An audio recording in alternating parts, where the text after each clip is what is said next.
ఉపమానములు రహస్యములు అనే కార్యక్రమానికి ప్రేమతో ఆహ్వానించుచున్నాం.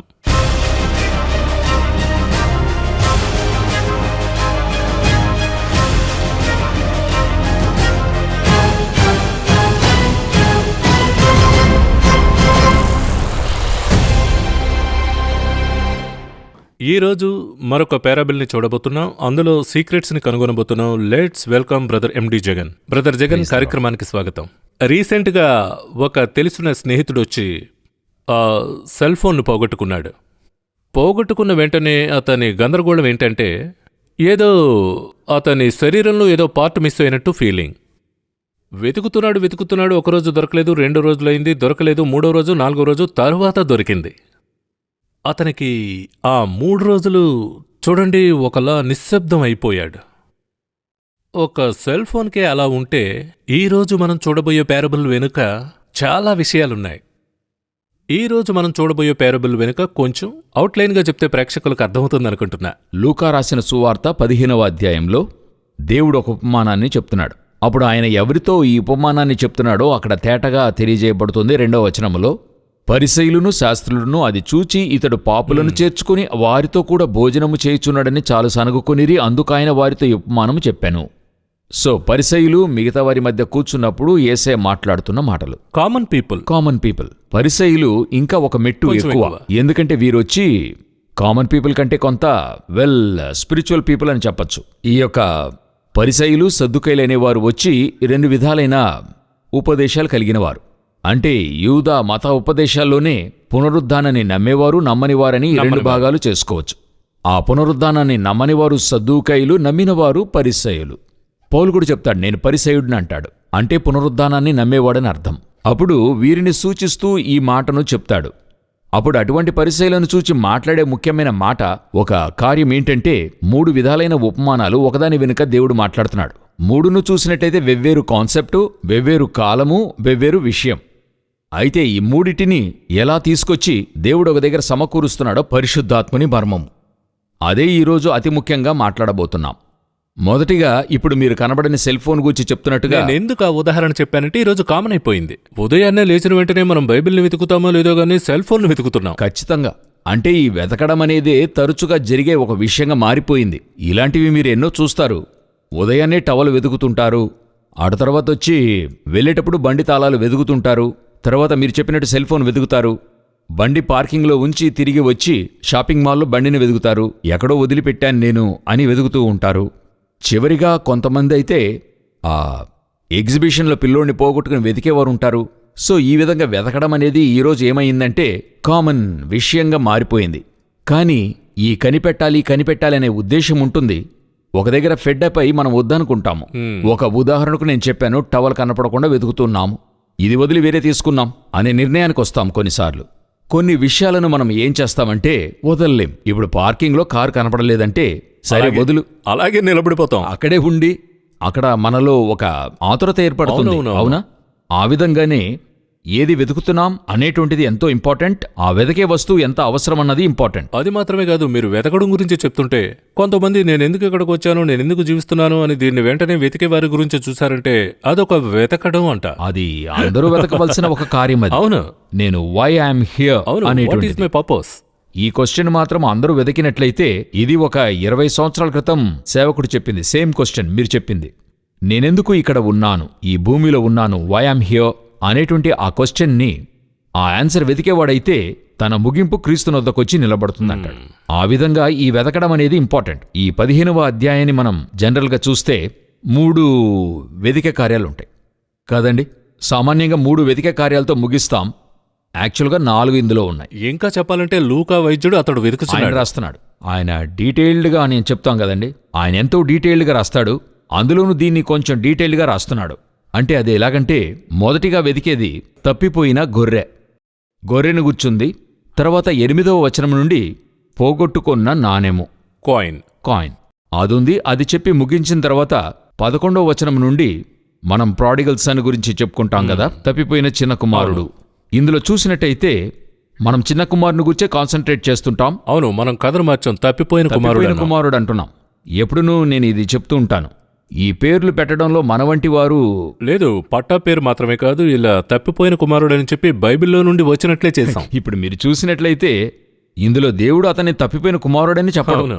చిన్న కుమారుడనే చెప్తాడు. మనమే క్రియేట్ చేశాం. అదే విధంగా చిన్న సమూయేల్ అంటారు. అయితే బైబిల్లో సమూయేల్ పెరిగి పెద్దవాడయ్యాడని ఉంటుంది. అవును. సో ఆ విధంగానే అనుకోండి. సరే, ఉండనివ్వండి. అప్పుడు ఈ మొదటి దాంట్లో గొర్రె కనపడకుండా పోతుంది, రెండవ దానిలో నాణెము కనబడకుండా పోతుంది, మూడవ దాంట్లో మీరు చూసినట్లయితే 2 కుమారులు, పెద్దవాడు చిన్నవాడు అని ఉంటుంది. సాధారణంగా మనం చిన్నవాని గురించే చూస్తున్నాం. తప్పిపోయినవాడని చెప్పి వెళ్ళిపోయాడు, తిరిగి వచ్చాడని చెప్పి మనం ఈ పెద్దవాని గురించే కాన్సన్ట్రేట్ చేయడమే లేదు. అవును. ఒక రీతిలో అతనికిని తండ్రికి ఒక డిస్ప్యూట్ ఉంది. మీరు చూసినట్లయితే ఇద్దరికీ సమస్య ఉంటుంది. ఇందులో ఏంటి ప్రాబ్లం అంటే, చిన్నవాడు తిరిగి వచ్చాడు, పెద్దవాడు తిరిగి ఇంటిలోనికి వచ్చాడని ఉండదు. మనం తర్వాత అది చూస్తామనుకోండి. అప్పుడు ఈ 3 లేక 4 కనబడని కార్యములు, ఒకటి గొర్రె, రెండవది నాణెము, మూడవది 2 కుమారులు. ఇందులో ముఖ్యమైన హిడెన్ ట్రెషర్ ఉంది. Hidden treasure రిపీటెడ్గా ఒక 3 పాయింట్స్ లేదా 4 పాయింట్స్ చెప్తున్నాడంటే ఏదో ఒక విషయం ఉంది. అన్ని తప్పిపోయినవి గురించి ఉన్నాయి. సో మనం ఇప్పుడు ఫస్ట్ తప్పిపోయిన గొర్రెను గురించి చూడబోతున్నాం. మొదటి కాన్సెప్ట్ని మనం చూడబోతున్నాం అనుకోండి. కనబడని గొర్రె దేని గురించి చెప్పబడింది? ఇక్కడ 100 గొర్రెలను గురించి చెప్తూ ఉన్నాడు. అందులో దేవుడు స్పష్టంగా చెప్తున్నాడు, ఆ మారు మనస్సు అక్కరలేని 99 మంది నీతిమంతుల విషయమై కలుగు సంతోషము కంటే, అంటే మారు మనసు అక్కరలేదా అంటే వారు ముందుగానే మారినవారు. సో వీరు మనస్సు మారి వెలుపల ఇందులో నుండి, అంటే మారు మనస్సు పొంది, ఇప్పుడు ఈనాటి భాషలో చెప్పాలంటే రక్షింపబడి బాగా ఉండేటువంటి ఈ కాన్సెప్ట్లో నుండి ఒకడు బయటికి వెళ్ళిపోయాడు. ఇలా బయటికెళ్ళిన వానిని తిరిగి మరలా ఇందులో చేర్చడం అనేటువంటిదే దీని అతి ముఖ్యమైన విషయం. ఈ మొదటిగా చెప్పబడింది ప్రత్యేక రీతిలో ఈ ఉపమానాన్ని చూడొచ్చు. ఇది దేని గూర్చి చెప్పబడింది అని మనం చూసినట్లయితే ఇది పూర్తిగాను ఇశ్రాయేలు గూర్చి చెప్పబడుతున్నటువంటి ఒక ఉపమానం. ఎందువల్ల అని మనం చూసినట్లయితే ఇశ్రాయేలీయులను గూర్చే తప్పిపోయిన గొర్రెలను వెదకడానికే వచ్చాను అని ఆయన నేరుగానే చెప్పాడు. సో వీరిని గూర్చి చెప్పబడుతుంది. ఇందులో ఆయన దేన్ని వెదకడానికి ఇష్టపడుతున్నాడంటే తప్పిపోయిన ఇశ్రాయేలీయుల కొరకు ఆయన ఎదురు చూస్తున్నాడు. ఈ గొర్రె ఏమైందని అడిగితే కనపడకుండా బయటికెళ్ళిపోయింది. ఆ కాపరి మంద నుండి బయటికెళ్ళిపోయింది. ఒక 100 గొర్రెలు పెట్టుకున్నాడు. అంటే ఏంటి అర్థం అంటే, ఈ చుట్టూ ఉన్న అంతటిలోనూ ఒక 100 మాత్రం ఆయన మందలో ఉన్నాయి, ఆయన ఆధ్వర్యంలో ఉన్నాయి. అదేవిధంగా ఈ భూమిలో తనకంటూ దేవుడు ఒక గ్రూప్నే సెలెక్ట్ చేశాడు, ఇశ్రాయేల్ని. ఆయన సెలెక్ట్ చేశాడన్న దానికంటే అనేక మందికి ఈ రోజు ఉన్నటువంటి కాన్సెప్ట్కి కొంత వివరణిస్తే మంచిది. ఏంటంటే ఇశ్రాయేలీయులను దేవుడు వచ్చి పక్షపాతంగా నడుచుకుంటున్నాడు, వారికి మెయిన్ ఇంపార్టెన్స్ ఇస్తున్నాడు, మిగతా వారి పట్ల లేదంటున్నారు. దేవునికి పక్షపాతం అన్నది లేదు. దేవుడు అందరినీ కూడా ఈక్వల్గా భావిస్తున్నాడు, అందరినీ ప్రేమిస్తున్నాడు. ఇశ్రాయేలుకు ఏంటి ఒక ఇంపార్టెన్స్ అయిన విషయం జరుగుతుంది అని అడిగినట్లయితే, వీరందరూ అబ్రహాము నుండి వచ్చిన వారిని చూస్తున్నాం. అబ్రహాం ఇశ్రాయేలీయుడు కాడు, అదే ఎంతో ముఖ్యం. అబ్రహాము అవుట్ సైడ్ మెసొపొతేమియా నుండి వచ్చాడని చెప్పి అపోస్తలుల కార్యంలో ఉంటుంది. అలా వస్తున్నాడు. అతని కుమారుడు ఐసక్, ఇస్సాకు.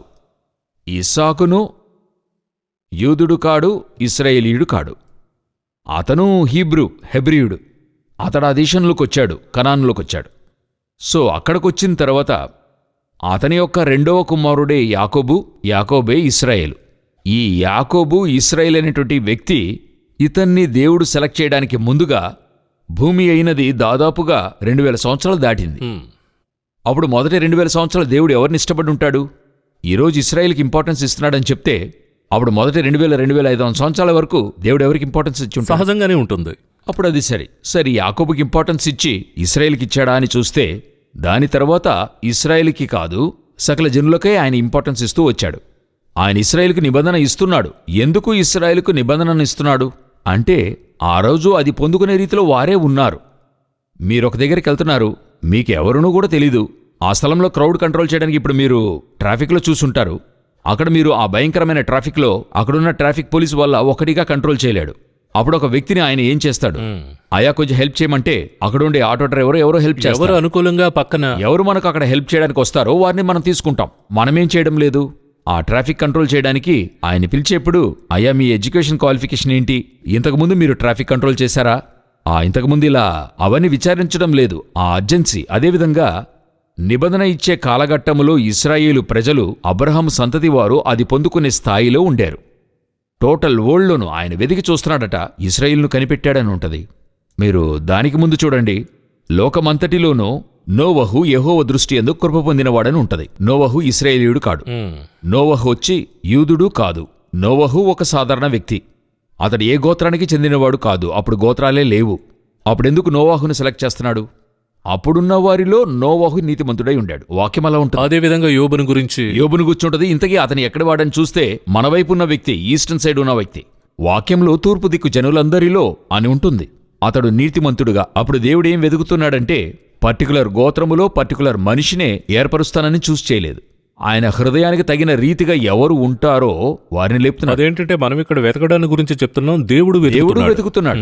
అంటే రోమీలకు రాసేప్పుడు 8వ అధ్యాయంలో అనుకుంటాను తేటగా చెప్తున్నాడు, నేను దినమంతా కూడా నేను నా చేతిని చాపి ఉన్నానంటాడు.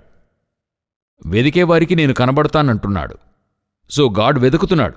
సో వెదికేప్పుడు ఆ రోజు ఇశ్రాయేలీయులు, ఆ యూదులు, ఆ యొక్క గోత్రం ఆయనకి ప్రీతికరంగా ఉండింది. అందువల్ల వారికి నిబంధననిచ్చి ఇచ్చేప్పుడు ఆయన ఏం చెప్పాడంటే స్పష్టంగా, ఇది నీకు మాత్రమే, వేరెవరికి లేదని చెప్పలేదు. ఇచ్చేప్పుడు చెప్తున్నాడు, నీతో కూడా చేరేటువంటి అన్యజనునికి నీకును ఒకే నిబంధన అయి ఉన్నదని అంటున్నాడు. ఈక్వల్ రైట్స్ ఇస్తున్నాడు. నేను నీకు ఇచ్చేశానని చెప్పి నువ్వేం చేద్దు, నీవే గొప్ప, నీవే పైన, మిగతా వారు క్రిందవారు అనుకోవద్దు. ఒకవేళ యూదులు అలా అనుకుంటే తప్పు. ఆయన స్పష్టంగా చెప్తున్నాడు నీతో. ఇప్పుడు మీరు చూడండి, అదే ఇశ్రాయేల్ గోత్రికులలో రహాబును తెస్తున్నాడు. ఆమె యెరికో పట్టణానికి చెందిన ఆవిడ. అదే ఇశ్రాయేల్ గోత్రములోనికి రూతును తెస్తున్నాడు. వారు మోయాబు వంశమునకు చెందినవారు. అదే ఇశ్రాయేల్ గోత్రము లోపల ఎంతో మందిని దేవుడు లోనికి తెస్తున్నాడు. అవును, వీరందరూ కూడా అన్యదేశమునకు చెందినవారే. కోరహుతో ఆలయం కడుతున్నాడు. సో దేవుని దగ్గర పక్షపాతం అన్నది లేదు. నెబుకద్నెజరే ఒక చాప్టర్ రాస్తున్నాడే. నెబుకద్నెజర్కి ఒక అధ్యాయం, ఒక చాప్టర్ ఇవ్వడం జరుగుతుంది. చూడండి మీరు చెప్పినట్టుగా ఎంతో మంది యూదులకు దొరకని ఒక ఛాన్స్ ఆయనకి దొరికింది. సో అది కాన్సెప్ట్ లోనే ఉంది. సో గాడ్ వచ్చి అందరినీ ఈక్వల్ గానే చూస్తూ ఉన్నాడు. ఆ రోజు నిబంధనను ఇశ్రాయేలీయుల చేతిలో ఇవ్వడానికి కారణం ఏంటంటే ఆ రోజు దానికి వారు సిద్ధపడి ఉండారు. ఆ గోత్రము సిద్ధంగా ఉండింది. సో వారి చేతిలోకి ఇచ్చాడు. వారికిచ్చి అందరికీ ఒకే నిబంధనని చెప్పడం జరిగింది. ఇప్పుడు వారే ఆ దైవ గోత్రముగా దేవుడు చూస్ చేసిన గోత్రంగా ఉన్నారు. ఎందుకంటే ఆ రోజున అలా ఉండారు. సో ఇప్పుడు వీరే ఆ యొక్క 100 గొర్రెల లెక్క వీరి దగ్గరే ఉండారు. సో వీరి దగ్గర నిబంధన ఉంది, ప్రత్యక్షపు గుడారం ఉంది, యాజకత్వం ఉంది, రాజ్యభారముంది. అన్నిటినీ కూడా దేవుడు వీరికిచ్చి ప్రపంచమంతా తీసుకెళ్లమన్నాడు. వీరి యొక్క పని ఆ రోజు రాజులైన యాజక సమూహము. వీరి యొక్క పని వరల్డ్ ఫుల్గా ఎస్టాబ్లిష్ చేయడం. ఏది? గాడ్ యొక్క కింగ్డమ్. 100 గొర్రెల్లోని ఇంత చరిత్ర దాగుంది. ఉంది. ఇది చెప్పాల్సిన అవసరం ఎందుకంటే అప్పుడే మనకు అర్థమవుతుంది. ఆ 100 మంది నీతిమంతులని చెప్తే వీరు సామాన్యంగా తీసుకున్న వారైతే ఏమవుతుందంటే ఆ రక్షింపబడిన 100 మందిలో అవసరం లేని 100 మందిని చెప్పి ఎంతో క్యాషువల్గా అంటారు. అదే నేను చెప్తాను. యేసు యొక్క ప్రతి మాట వెనుకను మిక్కిలి ముఖ్యమైన డెప్త్ అయిన విషయాలు ఉంటాయి. అలా ఉండడం వల్ల ఇది బైబిల్, ఇది పరిశుద్ధ వేదముగా ఉండడానికి కారణం అదే. సో అప్పుడు ఆ నీతిమంతులు అనబడేటువంటి ఆ గోత్రము, ఇప్పుడు పాత నిబంధనలో నీతిమంతులైన వారిని చూస్తున్నాం. క్రొత్త నిబంధనలో యేసు రక్తము చేత కడగబడితేనే నీతిమంతులని ఉంటుంది.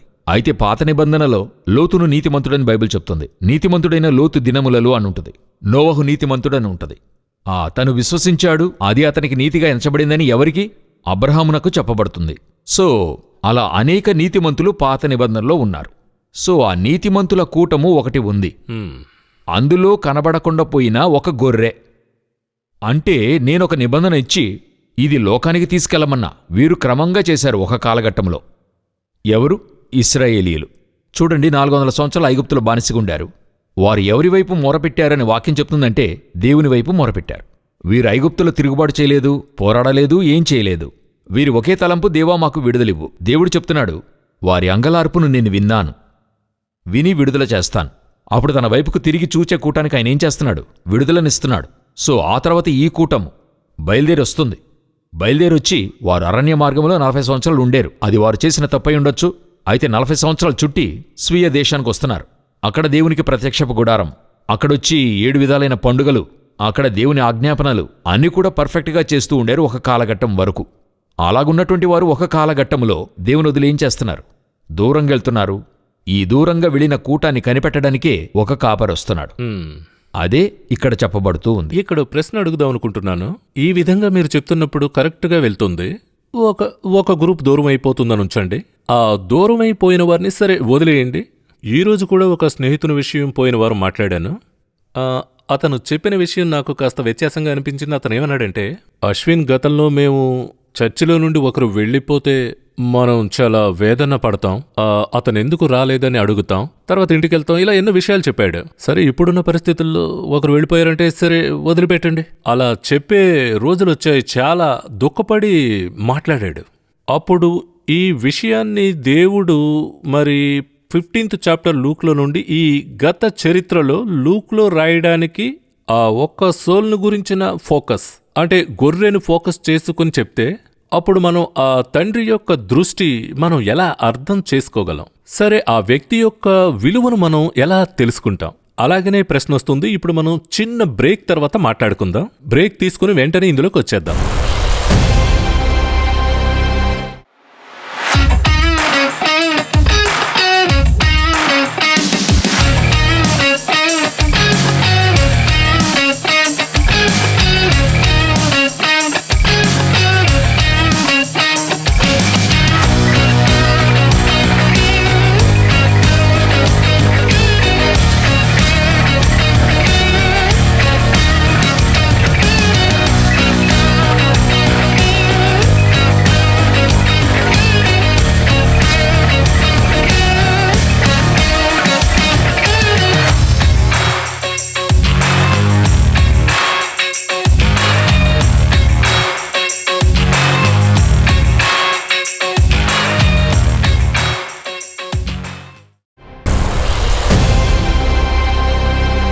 ఆ ఒక్క గొర్రె కోసం ఎంత ఫోకస్ అని ఒక ప్రశ్న వస్తుంది. లేదిప్పుడు ఈ ఒక్క గొర్రెపిల్ల కొరకు ఇంత ఫోకస్ అనేదానికంటే కూడా మీరు ఇలా చూడండి, ఇప్పుడు తన మీద ఒక గొప్ప బాధ్యత తన మీద వేయబడుతుంది. ఇప్పుడు మీరు చెప్పింది ఒక కాన్సెప్ట్గా చెప్తున్నా.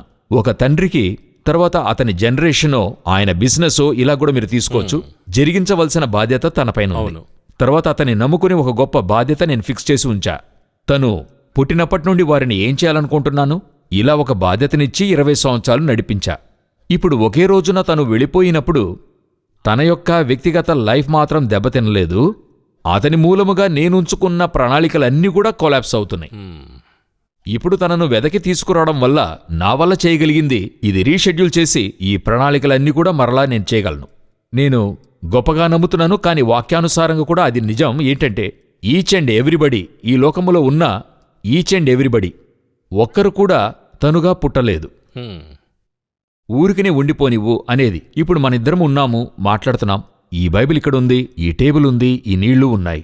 ఇందులో ఏదైనా ఊరికినే ఉందా? ఈ స్థలంలో అన్నిటికీ ఒక పర్పస్ ఉంది కదండి. ఇప్పుడు ఈ టంబ్లర్ వచ్చి ఒక అందము కొరకు పెడుతున్నామంటే నీళ్లు పోసి పెట్టం. ఆ నీళ్లు పోసి పెడుతున్నామంటే అవసరానికి తాగడానికి నీళ్లు పెడుతున్నాం. ఆ టంబ్లర్ కంటూ ఒక పర్పస్ ఉంది. అదేవిధంగానే దేవుడు ఈ భూమిలోనికి తీసుకొచ్చిన అందరికీ ఒక పర్పస్ ఉంది. ఈ పర్పస్ని వచ్చి ఈ గొర్రె ఎందుకు కనబడకుండా పోతుంది అన్నందులకు కారణం చెప్తాను. ఈ పర్పస్ని ఈ గొర్రె అర్థం చేసుకోవాలా. అయితే కూడానే ఉంది, ఆయన కూడా ఉంటుంది, దానికేం తెలియలేదు. ఇప్పుడు ఈ టంబ్లర్కి జీవం ఉంటే చెప్తున్నాను, జీవం లేదు. జీవం ఉన్నట్లయితే నేను చెప్తున్నాను. ఈ టంబ్లర్కి ఏం తెలియాలి, ఇక్కడ నేను ప్లేస్ చేయబడ్డాను ఎందుకన్నట్టయితే ఇప్పుడు అశ్వినుకో జగన్కో నీళ్లు అవసరమైనప్పుడు ఇవ్వడానికే నేను ప్లేస్ చేయబడ్డాను. ఉదాహరణకు నెహేమియా తీసుకోండి, పానదాయకుడు. అతని యొక్క పని ప్లేస్మెంట్ అక్కడ ఏంటంటే నేనిక్కడ రాజుగారికి పానీయం అందించడానికే ఇక్కడ నేను ప్లేస్ చేయబడ్డా. అయితే నెహేమియా యొక్క హెవెన్లీ పర్పస్ అనేది ఒకటి ఉంది కదండి. ఆ పర్పస్ ట్రాక్ ఒక పీరియడ్ వరకు నెహేమియాకు తెలియదు. ఒక స్థలానికి వచ్చేప్పుడు ప్రాకారం కట్టించడం నా యొక్క పని.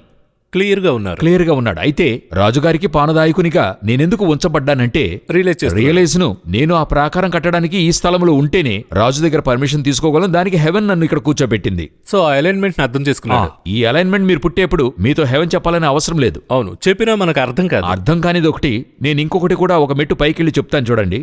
ఒక రాజు తను ఆజ్ఞ ఇచ్చి ఆ ఆర్డర్ గురించి ఎక్స్ప్లెయిన్ చేయాల్సిన అవసరం లేదు. కింగ్డమ్ యొక్క పర్స్పెక్టివ్లో దాన్ని మీరు చూసినట్లయితే కింగ్ రూల్నే చెప్తాడు, ఇది చేయండి అని చెప్పి. కింగ్ యొక్క మైండ్లో ఉండేటువంటిది అంతా కూడా సిటిజన్స్కి ఎక్స్ప్లెయిన్ చేసే తెలపాల్సిన అవసరత లేదు. అర్థమైంది. కింగ్డమ్ రూల్లో లేదు. అప్పుడు రాజు వచ్చి మనల్ని ఇక్కడ ప్లేస్మెంట్ చేస్తున్నాడు. అప్పుడు కనబడకపోతున్న ఈ గొర్రె అది ఆ పర్పస్ని తెలుసుకోకుండానే కనబడకుండా పోతుంది. అయితే కింగ్ తండ్రి అది వదిలిపెట్టలేడు. కరెక్ట్. నేను ఆ పర్పస్ కొరకే నిన్ను ఇక్కడ తీసుకొచ్చా. కావాలంటే బయటికెళ్ళు రా ఏమైనా చెయ్యి, అయితే తిరిగి నిన్ను ఇక్కడికి తీసుకొచ్చేస్తా. ఎందుకంటే నేను తీసుకొచ్చిన ఉద్దేశమే ఇంపార్టెంట్. కరెక్ట్. ఎందుకు నాకిప్పుడు ఉన్న ఉద్దేశం, నేను చెప్పేది ఒక ఉదాహరణ. నాకొచ్చి ప్రపంచాన్ని తిరిగి చూసి అన్ని కల్చర్లో ఉండే డాన్స్ నేర్చుకోవాలి, మ్యూజిక్ నేర్చుకోవాలి, తర్వాత ఊరు తిరిగి చూడాలి.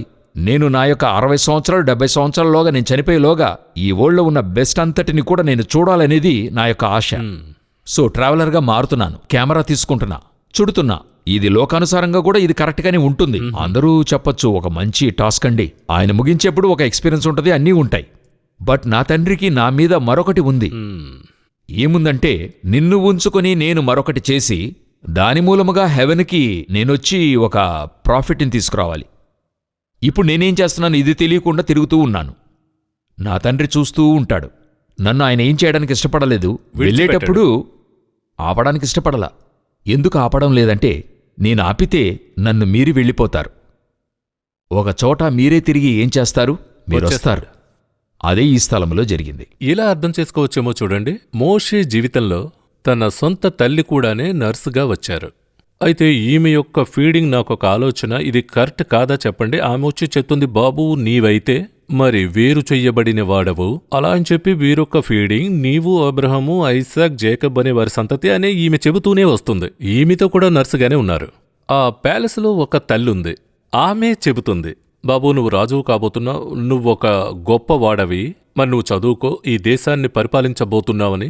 ఇటువైపు సొంత తల్లి, ఈమె ఒక ఫీడింగ్, ఈ వైపు అయితే నేను ఒక గొర్రె విషయం తప్పిపోయిన విషయం అయితే తండ్రి మాట్లాడుతూ ఉన్నప్పటికీ ఇదొక ఫీడింగ్ని వినడం ద్వారా మిస్ అవుతుంది అనేది ఒకవైపు ఉన్నా, ఇందులో మోసెస్ ఒకవైపు ఆగిపోతున్నాడు. ఒకటి ఇదా అదా అని చెప్పి ఒక స్టాండ్ తీసుకుంటున్నాడు. ఆ స్టాండే ఇంకా చెప్పాలంటే బైబిల్లో వస్తున్న ఒక టర్నింగ్ పాయింట్గా ఉంది. అప్పుడు ఈ మిస్ అయిన దానికి స్టాండ్ తీసుకోవడం అవసరమా అని ప్రశ్నించాలనిపిస్తుంది. మీరు చెప్పేది 2 ఫీడింగ్ ఒకటిగా జరుగుతున్నాయి. వరల్డ్లీ ఫీడింగ్ జరుగుతుంది, స్పిరిచువల్ ఫీడింగ్ జరుగుతుంది. ఈ వరల్డ్లీ ఫీడింగ్ అనేది ఒక పీరియడ్ వరకును మోసెస్ ఉన్నాడు. హీబ్రూ బుక్లో మీరు చెప్పింది అలాగే ఉంటుంది వాక్యం. ఫరో కుమార్తె యొక్క కుమారుడని అనిపించుట కంటే నాకిది వద్దు, ఈ వరల్డ్లీ ఫీడింగ్ వద్దు, నాకొక పర్పస్ ఉంది, దేవుని ప్రజలతో శ్రమ అనుభవించేది తెలుసుకున్నాడు. ఎందుకంటే ఇక రానున్న ఫలితానిపై గురి కలిగి నాకొక హెవెన్లీ పర్పస్ ఉంది, స్టాండ్ అది నేను చేపట్టాలంటే ఇప్పుడు కొంత సమస్య అనుభవించాల్సి ఉంది. పర్వాలా, ఐల్ టేక్, అది నేను సహించుకుంటాను. ఎందుకంటే నన్ను బట్టి దేవుడు చేయబోతున్నాడు. ఇక నెక్స్ట్ 40 yearsలో తనకు జరగాల్సిన విషయం ద సేమ్ థింగ్. ఈ గొర్రెలు, ఈ ఇశ్రాయేలు జనులు దేవుడుంచిన ఉద్దేశాన్ని తెలుసుకోకపోవడం వల్ల వారు వరల్డ్లీగా వారు మరో కార్యాన్ని చేస్తూ ఉన్నారు. వారికి గొప్ప రాజులున్నారు, మనమలా కలిగి ఉందాం. దావీదు దగ్గర ఒక గొప్ప, అందరూ చెప్తారు చూడండి, ఆ ఊరియా భార్య దగ్గర ఒక కార్యాన్ని తప్పుగా చేశాడని చెప్పి ఆయనెందుకు తప్పు చేశాడన్నందులకు వీరందరూ వచ్చి బయట కనబడే విషయాలను వెతుకుతూ ఉన్నారు. అలా ఆ మీద నుండి అతడు నడుస్తూ ఉండాడు, ఆమెనక్కడి నుండి చూశాడు. ఇవన్నీ కూడా రీజనే కాదు. డేవిడ్కి ఉన్నటువంటి స్పిరిచువల్ ప్రాబ్లమే ఆ పతనానికి కారణం. ఏంటని అడిగినట్లయితే, ఎందుకు ఉరియాని యోవాబుతో పంపి తను కూర్చుని ఉండాడు అని అడిగినట్లయితే, దావీదు ఎప్పుడు వారు చేసినా స్పిరిచువల్ వారే చేస్తాడు. బైబిల్ చెప్తుంది, నీవు దేవుని యొక్క యుద్ధమును జరిగించేవాడవు గదా. ఎప్పుడు చూసినా తిరిగి ఆ మాటను చెప్తూ ఉంటారు. నువ్వు జరిగిస్తున్న యుద్ధము నీ యుద్ధము కాదు, హెవెన్లీ వార్, దేవుని యొక్క యుద్ధం. సో ఇతనొచ్చి యేసు జరిగించబోయే స్పిరిచువల్ వార్ని లోకపరంగా చేసేవాడు. ఒక దగ్గర ఏ స్థాయికి తను వచ్చాడంటే, రాజులు యుద్ధమునకు వెళ్లేటువంటి ఒక కాలమనే ఉంటుంది. ఓల్డ్ పీపుల్స్ అంతా ఒక వార్ జరిగిస్తారు. వారి ప్రాక్టీస్ కొరకు అది చేస్తారు. ఎందుకంటే సైన్యం ఊరికనే ఉండకూడదని ప్రాక్టీస్ కొరకు చేస్తారు. ఇతను ఏం చేశాడు, వారిలో ఒకని వలె సైన్యాన్ని యుద్ధానికి పంపిస్తాడు. ఇతనేం చేయకూడదు, పంపించకూడదు. ఎందుకంటే తను యుద్ధం చేసేప్పుడు దేవుని దగ్గర అడగాలి, ఇక్కడికి నేను వెళ్ళొచ్చా. చాలా చోట్ల అడుగుతున్నాడు, అన్ని చోట్ల అడుగుతాడు. అవును, ఇతను అడక్కపోయింది ఈ ఒక్క దగ్గర స్థలం. ఇతను అడగకుండా పోయాడు గదా. ఇదే ఇక్కడ మిస్టేక్. రాజులు యుద్ధానికి వెళ్లే కాలములో ఇతను వెళ్లాల్సిన అవసరం లేదు. ఎందుకంటే తను వారి వల్ల యుద్ధం చేసేటువంటి వాడు కాదు, దేవునికై యుద్ధం చేసేవాడు. ఇతడు వేరే లెవెల్లో ఉన్నాడు. ఇతను అట్లే యోవాబును ఉరియాని పంపించడం వల్ల ఇతనెలలా తను క్యాషువల్గా తన గృహంలో ఉండాడు. అన్ని యుద్ధాలకు యోవాబు వెళ్లి పిలుస్తాడు. ఈ యుద్ధానికి యోవాబు వెళ్లి పిలవలేదు, ఎందుకంటే ఇది క్యాషువల్ వార్. ఈ మాదిరిగానే నాకు ఓల్డ్లీగా ఒక పర్పస్ ఉంటది. ఆ నెరవేర్పులో నేను అందరితో కూడా చేరి నేను కాంప్రమైజ్ అయితే నా హెవెన్లీ పర్పస్ పోతుంది, నా కాలింగ్ మిస్ అవుతుంది. ఇదియే డేవిడ్కి సరి, ఇశ్రాయేలీలకు సరి. ఈ తప్పిపోయిన ఒక నీతిమంతుడు, ఇప్పుడు తప్పిపోయిన గొర్రె ఉంది కదా, అది నీతిమంతురాలే. 100 గొర్రెలలో ఒకటి కనపడలేదు. కరెక్ట్. 99 మంది నీతిమంతులు. అప్పుడు ఇది నీతిమంతునిగానే ఉండింది. ఇప్పుడు బయటికి వెళ్ళిపోయింది. ఇది మరలా తీసుకుని రావాలి. ఇదే దేవుని ప్రణాళిక. సో ఇశ్రాయేల్ జనులను తిరిగి తీసుకురావడం అనేది దేవుని యొక్క ప్రణాళిక. వారిని లోకమంతటా చెదరగొట్టాడు. వారు కనబడకుండా పోయారు. సో ఈ గొర్రెను మీరు ఎలా వెతుకుతారు? ఒక గొర్రె కనబడకుండా పోయింది. ఎక్కడికెళ్ళి వెతకాలి? ఏ ప్రక్కకు వెళ్లి దాన్ని వెతకాలో మనకు తెలీదు. ఈ గొర్రెను తిరిగి కనిపెట్టడానికి మీరేం చేస్తారు? చీకటవుతూ ఉంటే ఏం చేస్తారు? మీరు గొర్రెలు మేపేవారిని చూశారా? చూశాను. అంతగా వారితో అలవాటు పడ్డారా? అలవాటు లేదు. నేను గొర్రెనే మేపడం జరిగింది చూడండి. నా ఆరంభ దశలో మేము మేకలను మేపేవారం. ఈ మేకను మీరు సాయంకాలం 6 గంటల లోపలే కనిపెట్టగలరు. 6 గంటలకు పైగా సమయం దాటినట్లయితే మీరు కనిపెట్టలేరు. ఇక చీకటి అయిపోయిందనుకోండి, కనిపెట్టలేరు. ఇక నల్ల మేక అనేది ఉంటుంది, నల్లగా ఉంటుంది. దాన్ని అస్సలు మీరు కనిపెట్టలేరు. ఇక చీకటి అయిపోతే అస్సలు కనిపెట్టలేం మనం.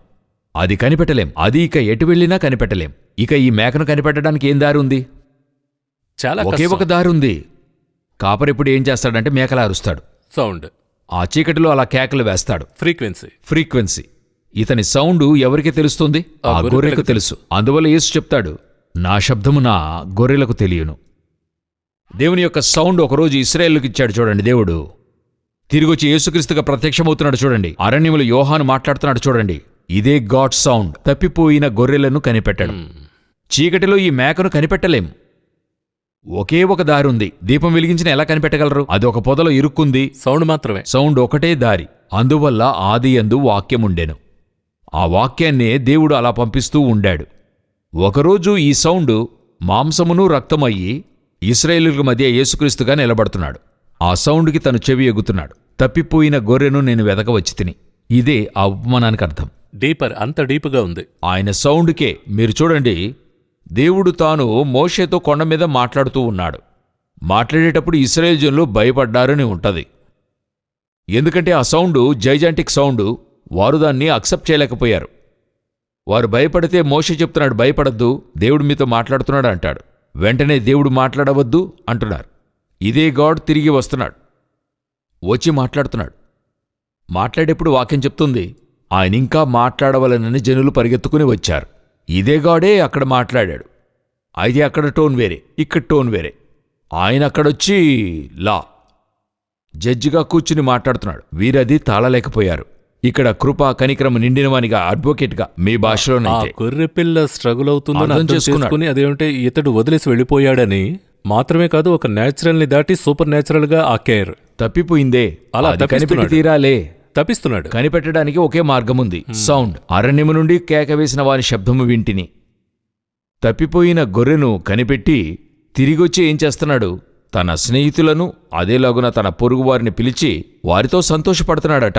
మీరు నాతో కూడా సంతోషించుడి, తప్పిపోయిన నా గొర్రె దొరికింది. ఇదే ఇశ్రాయేల్ జనులు మరలా కనిపెట్టాడు. లూక్ యొక్క ప్రాస్పెక్టు ఇతరులకు ఎలా చెప్పాలని ఈ ఒక్క గొర్రె కోసం రాయబడిందా అనే ఒక ప్రశ్న నాలో వస్తోంది. లూకా యొక్క హృదయంలో ఒక విషయం మాత్రం, అదే ఆయన పిలుపు. చూడండి, చెప్తున్నాను, నేనెవరికి రాస్తున్నాను అది అర్థం కావాలి, అందరికీ అర్థం అవ్వాలి. రీసెంట్గా నేను చెప్పేది ఒక 2 డేస్లో జరిగిన విషయం చూడండి. ఒక కంపెనీ యొక్క డైరెక్టర్ వచ్చి ఆయన యొక్క వాట్సాప్లో వచ్చి ఉద్యోగం ఉందని తను మెసేజ్ పెట్టాడు. ఎవరైనా ఉంటే కాంటాక్ట్ చేయండి, వర్క్ ఉందని చెప్పి. సరే, మన వాళ్ళకి ఎవరికైనా తెలియజేయచ్చని ఆయన యూజ్ చేసిన ఒక వర్డ్ ఉంది కదండి, అది సామాన్యులకు అర్థం కాదు. నేను దాన్ని చదివేప్పుడు తలుచుకున్నాను, ఇంతటి హార్డ్ వర్డ్స్ని అతను యూజ్ చేశాడు, ఇది ఎవరికి తెలుస్తుంది అని అనుకున్నప్పుడు నాలో కలిగినటువంటి మరొక ఆలోచన, నాకు కలిగినటువంటిది, ఈ పని ఎవరికి అవసరమో వాళ్ళకి అర్థమవుతుంది. అలైన్మెంట్లో ఉంది, అలైన్మెంట్లో ఉన్న వాళ్ళకి అర్థమవుతుంది, వెతికే వారికి. అందరికీ ఇది అర్థం కాదు. అదే విధంగానే మనం ఎవరికి రాస్తున్నామో వాళ్ళకి అర్థమైతే చాలు. లూకా యొక్క తాటు అందరికీ అర్థం కావాలి. ఆ గొర్రెపిల్ల మిస్ కాకూడదనే ఉద్దేశం తెలియజేయాలి. ఉద్దేశం అందరికీ తెలియాలి, అది ఎలాగైనా తెలియాలి. రాసేదేదో తెయోపిలాకే. తెయోపిలా అనే చెప్పి రాస్తున్నాడు, కానీ అతని వలె ఉండేటువంటి కోట్లాది తెయోపిలాలకు రాస్తున్నాడు. దేవుని యొక్క ప్రణాళిక అది, గాడ్స్ ప్లాన్. సో ఈ గొర్రెలను తిరిగి తీసుకురావడం అనేది తప్పిపోయిన ఇశ్రాయేలీయులను తిరిగి తీసుకురావడం. అదే అక్కడ దేవుడు తెలియజేస్తున్నాడు. ఇది వచ్చి అన్యజనులకు కూడా వర్తిస్తుంది. ఎందుకంటే మొదటి 2000 సంవత్సరాలు ఉన్న అన్యజనులే దేవుని ప్రజలై ఉండారు, కనబడకపోయారు. ఇప్పుడు వారిని తిరిగి తీసుకొచ్చాడు. సో 2 చేర్చి ఇక్కడ చెప్పబడి ఉన్నాయి. ఈ కార్యక్రమం చాలా ఇంట్రెస్టింగ్గా మాత్రమే కాదు, ఎంతవరకు తండ్రి యొక్క ప్రేమ మాత్రమే కాదు, ఆయన ఎంతవరకు లాంగ్ చేస్తున్నాడు, ఎవరు మిస్ కాకూడదని, ఆ కాలింగ్ మిస్ కాకూడదని చెప్పి ఆయన లాంగ్గా ఆలోచించి ఆయన వెతుకుతున్నాడని చాలా ఒక యూనిక్గా ఉంది. మనం మిస్ అయిపోవడం లేదు, ఆయనే వెతుకుతున్నాడు.